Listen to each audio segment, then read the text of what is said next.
Hello and welcome to JULABO. My name is Alex and today I will show you how easy it is to connect an external application to your CORIO circulators. In this case, we will connect this external circuit to simulate an external application. Let's have a look at the CORIO. First of all, you have to switch off the CORIO and disconnect it from the mains voltage. You don't need to drain the bath if it's filled already. On the back of the CORIO, you will find two connections that are closed with a collar nut. One is labeled output, the other is labeled input. Both indicate the flow direction of the fluid. To connect the tubes, simply loosen the two nuts with a wrench and connect them with a maximum torque of 3 Nm to the CORIO.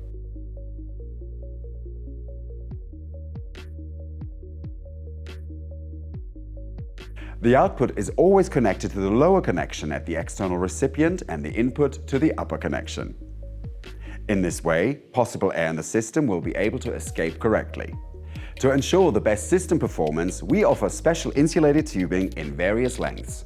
Please make sure not to bend the tubing too much and always keep the specified bending radius in mind. For a more convenient connection, we also offer different elbow fittings. Pro tip: for really smooth connections, you can additionally use an anti-seize spray or paste.